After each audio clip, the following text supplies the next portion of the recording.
Welcome back, guys. Welcome back to Wakatan TV.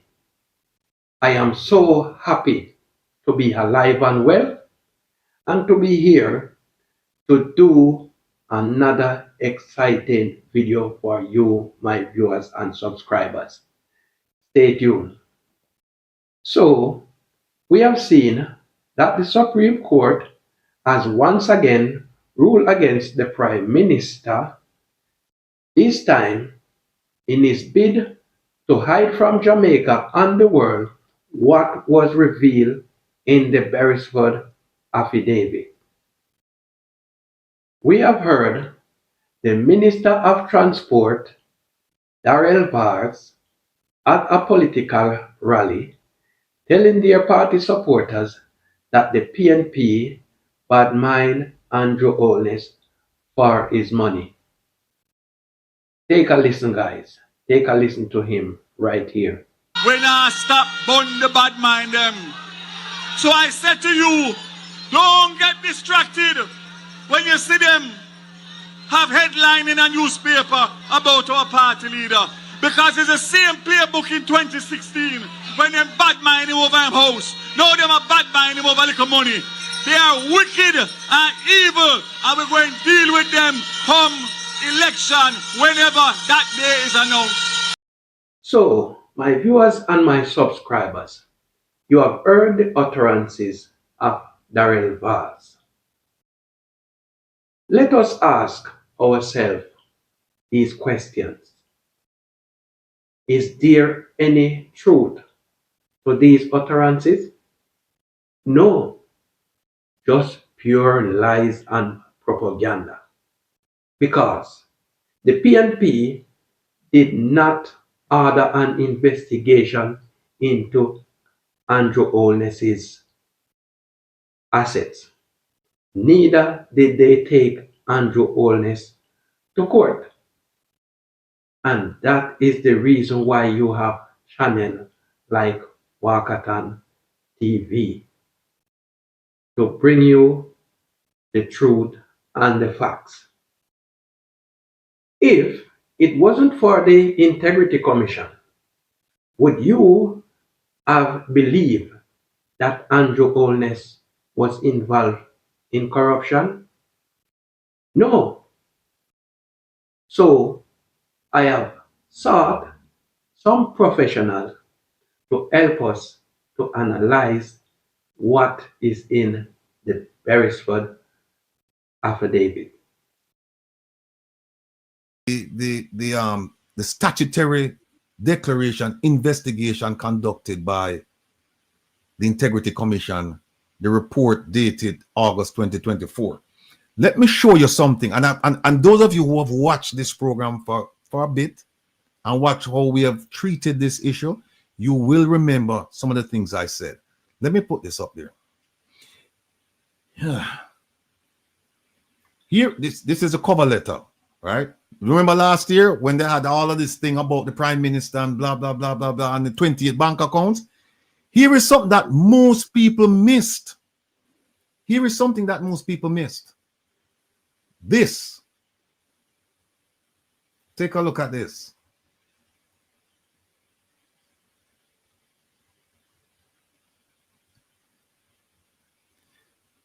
Want to see what I miss?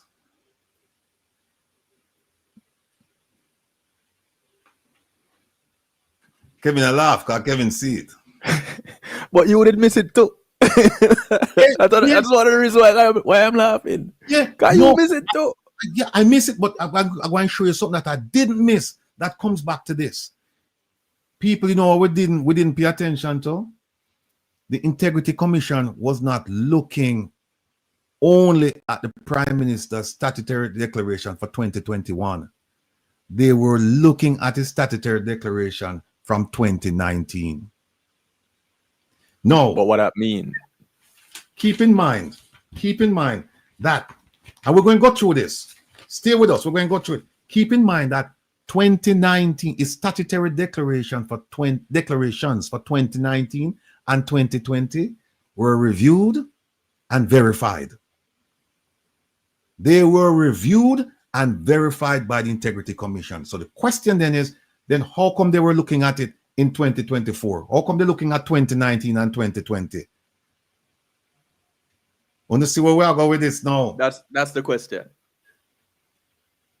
See where we are going with this. So that is a clue right there that we missed. Yours truly missed it too, Kevin Wright. We missed it. But we don't miss things for long around here. 29, see, investigation report into the statutory declaration submitted by Most Honorable Mr. Andrew Holness, Prime Minister, for the years 2019 to 2022. Now we're going to show you where them said them verified 2019 and 2020. So the question is, if they did 2019 and 2020, then why is it in 2024 they're looking at 2019 and 2020 again? Let me show you something. This is what I saw that gave me some insights into what was going on. Oh, the right one is Kevin. Want to see the red panel? Yeah, the right one. Yeah. What page number is that? 61. Hold on. No, 67, 64. Where are we now? All right, 61. Okay.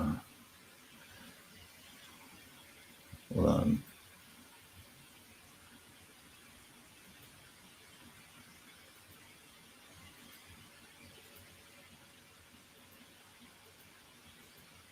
All right.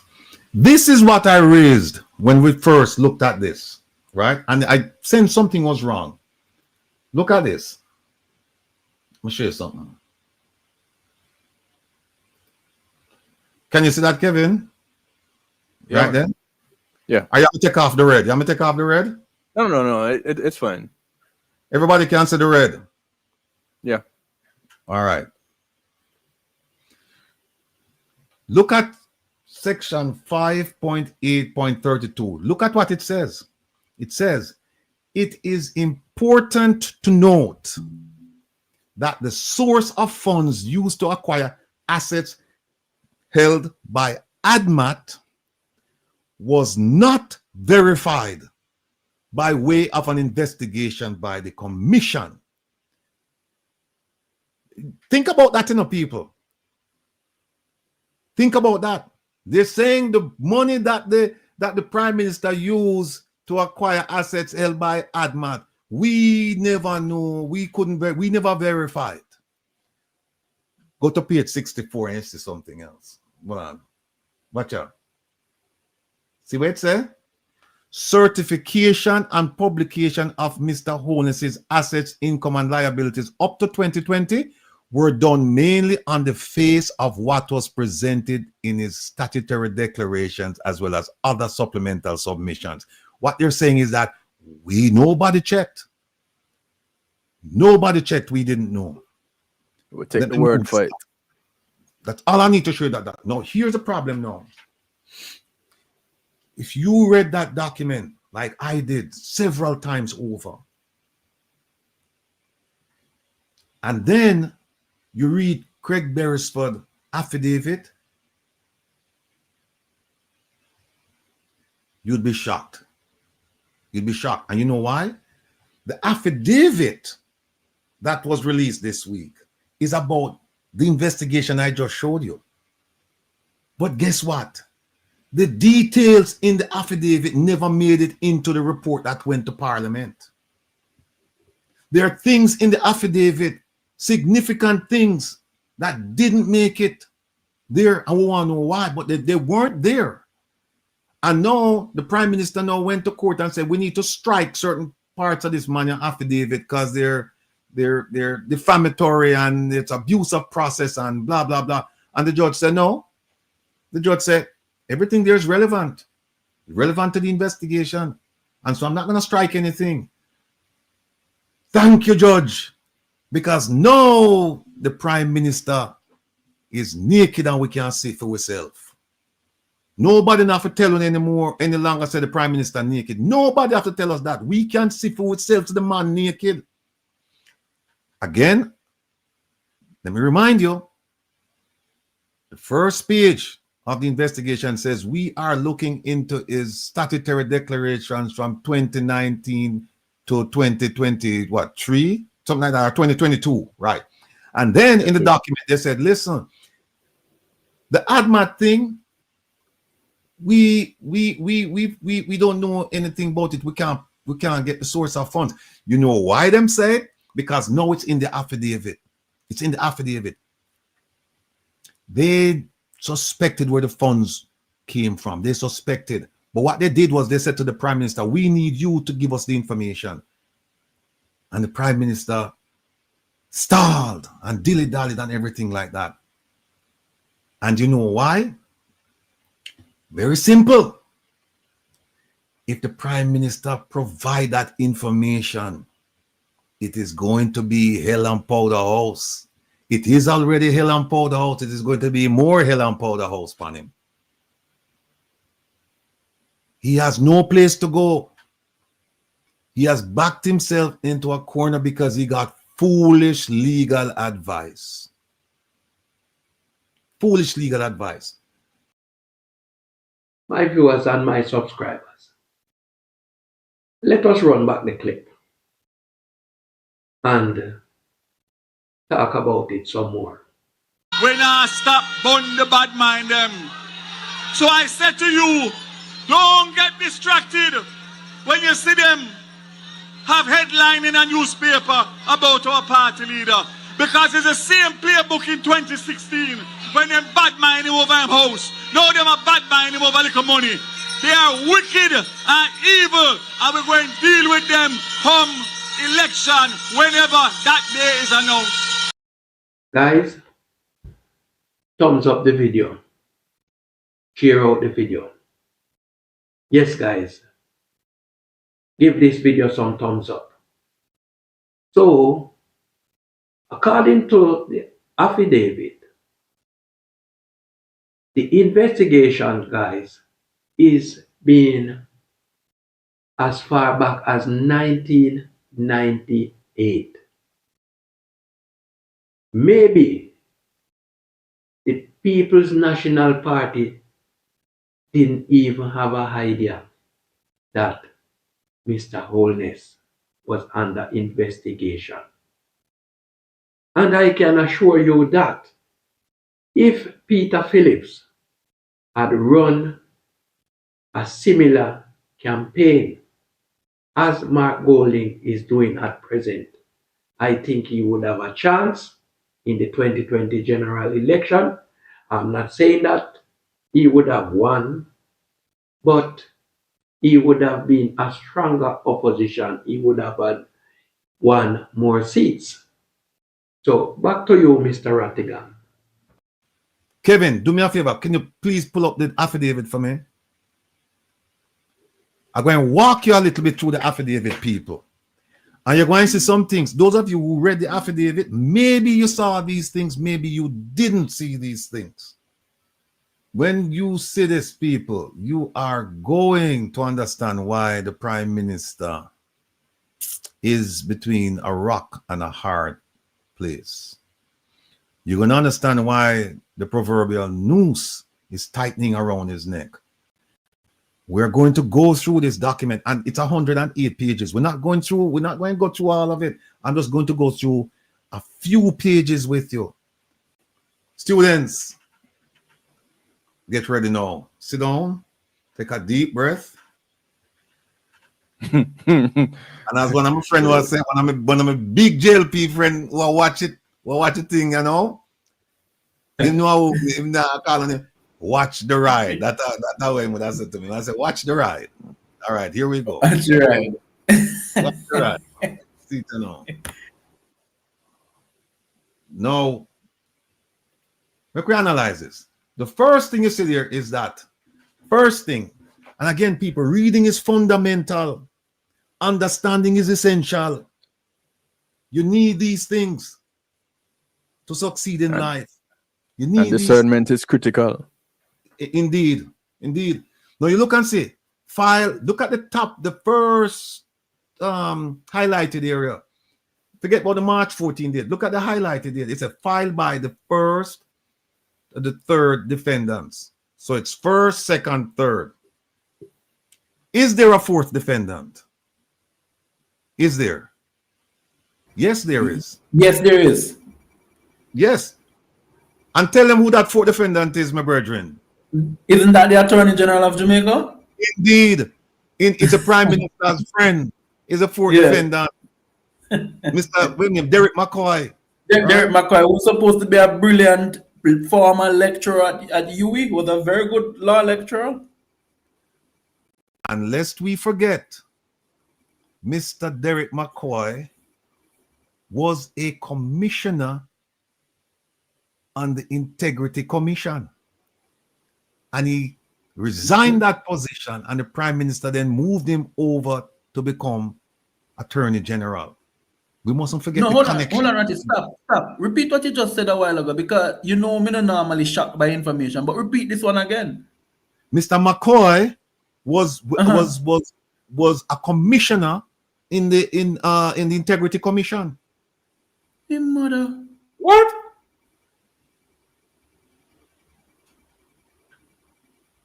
Wow, this one slipped me, Ratty. You know things don't this one really slipped me. I didn't know he was a commissioner there.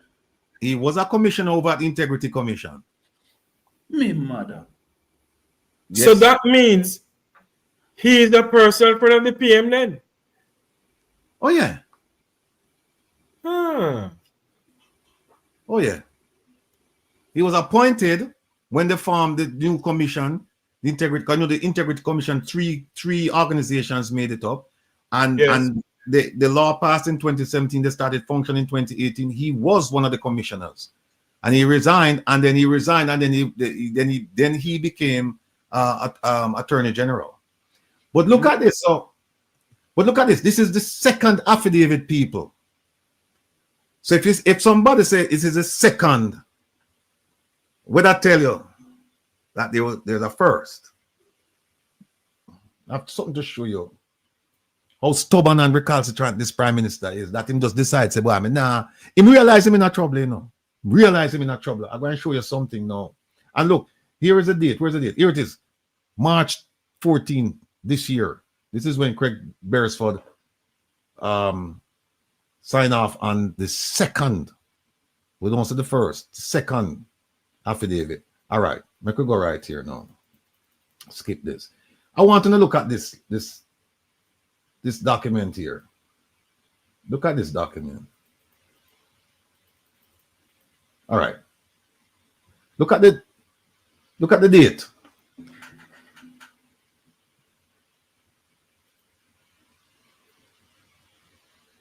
January 25, 2019.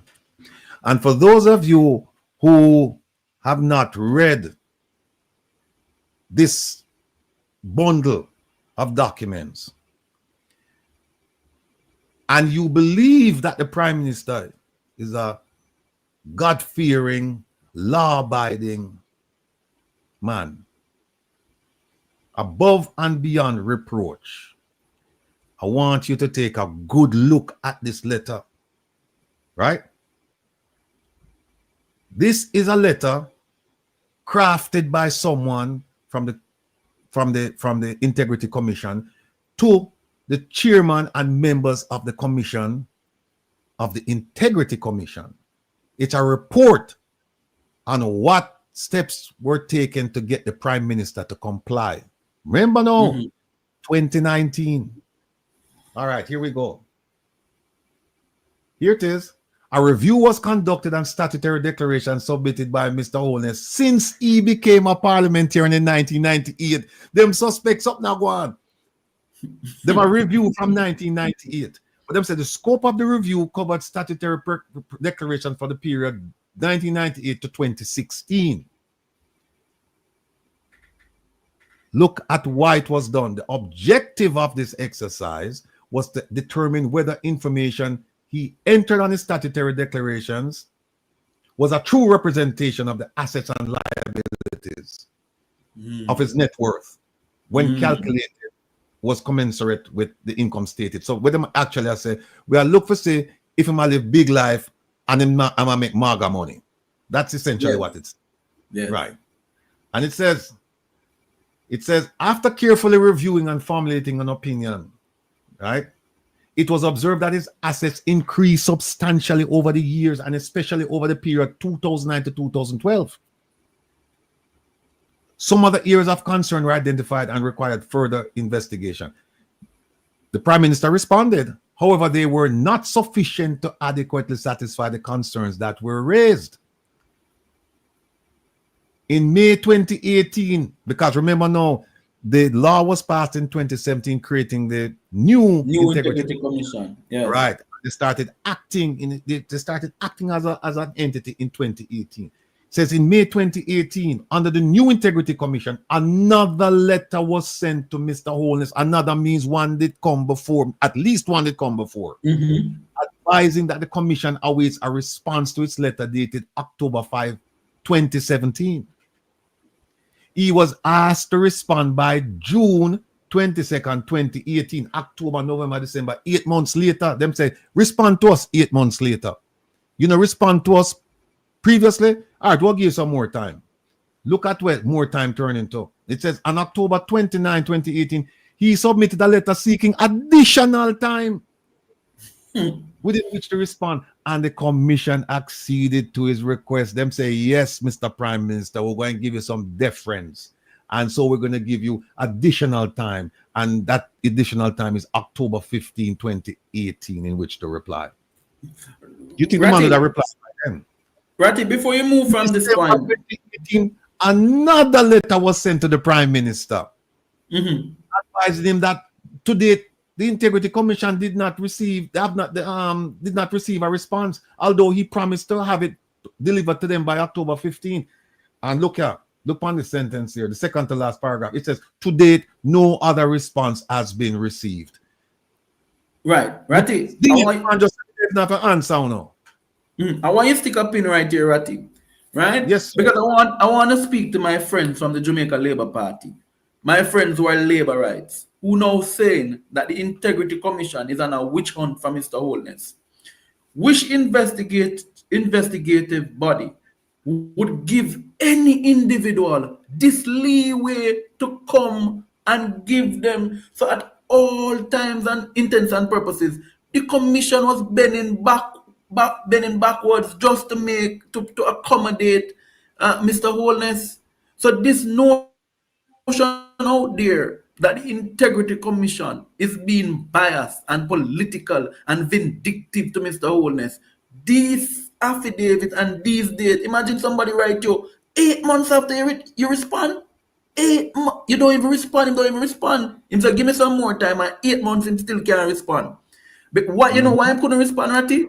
Because had he responded then, the certification facing the election in 2020, he would not have been certified. Indeed.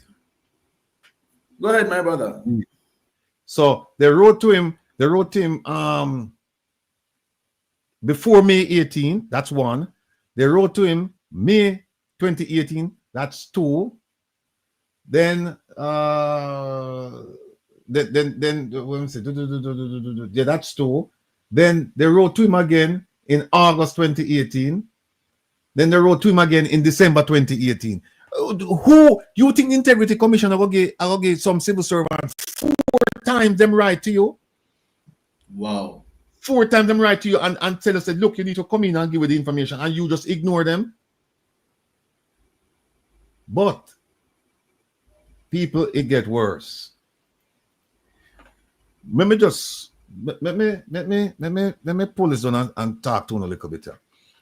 What we're not going to do tonight is we're not going to go through all 108 pages. I have gone through the 108 pages, but it's not fair to drag you through the 108 pages. What I'm going to do, I'm just going to give you a snippet of this Prime Minister, how he acted when called upon to do something that he was legally required to do by an agency that he ushered into existence. Him take credit and say, me bringing the Integrity Commission and we're going to cut back on, we're going to deal with corruption. He's the one who said that. And now when he's asked, and look from when they are asking about this stuff here. Look from when they are asking, and him don't want to respond.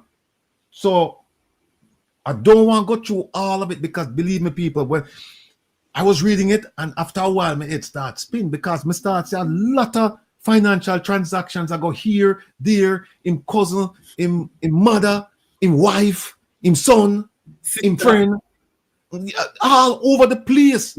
I'm going to stop for a while and say, well, I need to take a step back from this and unravel this. At one point, I got up, walk away just to clear my head because there were so many things involved. Thank you, Mr. Rattigan, and your team for analyzing the affidavit for us.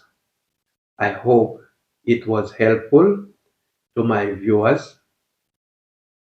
And guys, please and thank you, thumbs up the video. Get this video to at least 500 likes. Share up the video with your friends and your family. My viewers and my subscribers, our Prime Minister has been in corruption from as far back as 2019. He shouldn't even have run in the 2016 election, much more 2020. So 2025, this man should not be on the ballot at all. Let me put him on screen and you listen to this man and tell me if you believe that this man should be in any bangarang whatsoever. Listen to him before he becomes Prime Minister, or I think it was when he became the Prime Minister in 2016. Listen to him. The Jamaica Labour Party started the process of developing fiscal rules, and we will abide by them when we form the next government. Corruption will not be tolerated in this government. My viewers and my subscribers, according to the Berisford affidavit, Andrew Holness was groomed by Edward Siaga. From he entered into politics, he was into corruption. He should not have been on the ballot even as far back as 2011 to 2012. He should not have been on the ballot in 2016. He should not be on the ballot in 2020. And now 2025, it seems like he is still going to be on the ballot. But Jamaica, there is one way to solve this matter, and it's when he announced the date. When you go behind that screen, vote for integrity. Vote for integrity. Vote for integrity. Let us take back our Jamaica, sweet, sweet Jamaica. Let us take it back from this corrupt administration. Don't forget to like, share, and subscribe to Wakatan TV. Thumbs up the video. Share the video with your friends and family. And don't forget to watch the ads. We have come to the end of another video. See you in the next video. And remember to love God and live. Hi guys, I'm representing for Watson TV, the best TV in London. I hope you guys enjoyed. Don't forget to like, comment and subscribe, and make sure you watch all the videos. Thank you, bye. Big up Walkerton TV, the best TV in London. Don't forget to like, subscribe and share. Thank you. Big up Walkerton TV. Don't forget to like, subscribe and share. Big up yourselves. Sean Hamilton out.